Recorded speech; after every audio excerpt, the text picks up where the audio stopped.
Hello, callers. Welcome back to Viva Barca and welcome to another interesting episode where we are going to be discussing on the latest as usual, starting with our president, Joan Laporta, who have recently outlined the objectives for the 2023-24, saying that we want to go one step further. We are going to be discussing on that as we progress. Secondly, talking about Frank Kessié, as Barca aim to ship off the 25 million rated midfielder to Premier League as big sale eye. We are also going to be discussing on that. So guys, as we get right into it in much detail, please do ensure to subscribe to the channel if you haven't. Turn on the post bell notification to always stay notified whenever I post a new video. Consider liking the video and please watch right up to the very end. Speaking in an interview with TUDN via Mundo Deportivo, Barca president Joan Laporta has given an insight into the club's objectives for the upcoming season, as well as the direction that he wants the club to head in amidst a difficult financial situation.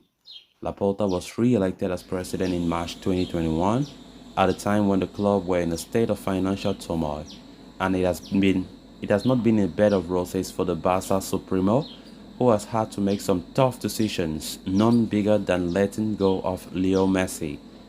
But things are looking up for the Catalans as they won the La Liga title and the Spanish Super Cup last season, and even thought they were they are not completely out of trouble yet. Laporta is optimistic about the future. Comparing the club's current situation in the one back in 2003, when he first took over the reins at the club, Laporta said, in 2003, we were in a moment of maximum difficulty.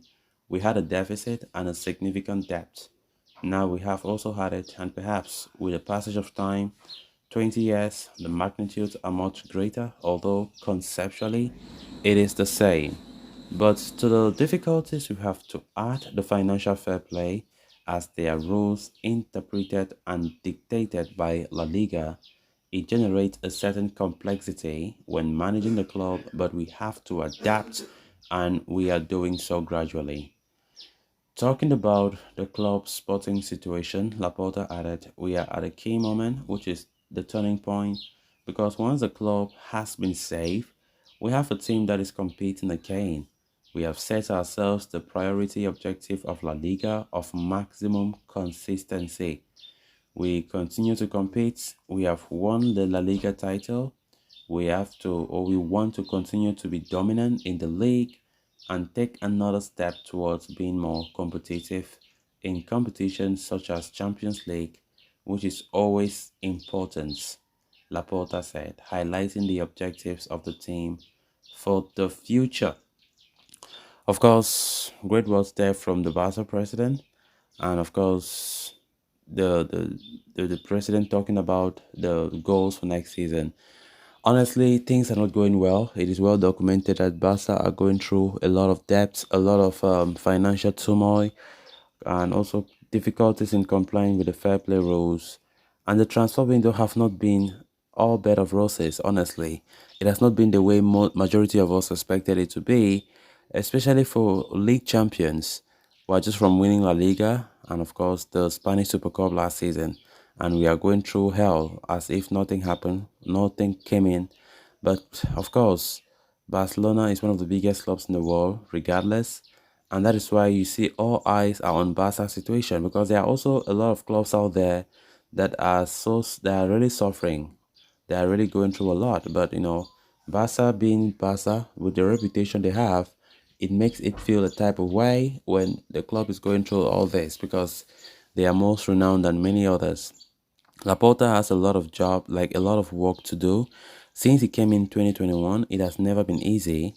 I think Laporta is going through more stress than even the last time he was president, because back in 2003, he came when the club was also going through a lot. Of course, the club was going down the drain, and they were also going through a period of transition. But I think the president, deep inside, knows for sure that this time around, after 23 years, the club is in a more tougher situation. And of course, financially, things are really a mess.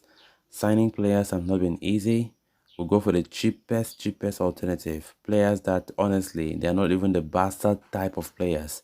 But Barca will just sign and make as if the player is too good because they just want to, make the fans rate the player somehow. Because honestly, if we look at players like Oro Romeo, those are players that should be playing in relegation teams or at most teams in mid-table, but not for Barca's caliber. Back in the days, you will never see such caliber of players playing for Barca. But our hands are tied. That is why you see Barca just signing because they have to sign. Then moving on to the next story of discussion, Barcelona are aiming in to complete one big sale this coming week in order to address financial fair play situation, and everything indicates that the departing player will be Kessié, according to Ferran Martinez of Mundo Deportivo. Kessié has been at the club for only 1 year, but given the economic situation, the Catalans need at least one major sale or even more. And as things stand, all signs point towards the Ivory Coast international being forced out. Juventus appear to be leading the race to sign Kessié from Barca, but the aforementioned report states that the 26-year-old might not return to Italy and instead end up in the Premier League in England. So is Frank Kessié moving there to the Premier League? Only earlier today, reports in Italy claimed that Barca and Juve had reached an agreement over Kessié. The 26-year-old was to join the Bianconeri on a season-long loan deal with a mandatory purchase option worth 10 to 15 million. However, that does not appear to be the case as Barca are keen on generating revenue right away from his sale and loaning would not serve the purpose. Furthermore, Kessié does not wish to return to Italy, having spent almost his entire career there. So guys, with that we have come to an end of this episode. Thanks a lot for watching. Until next time, bye bye.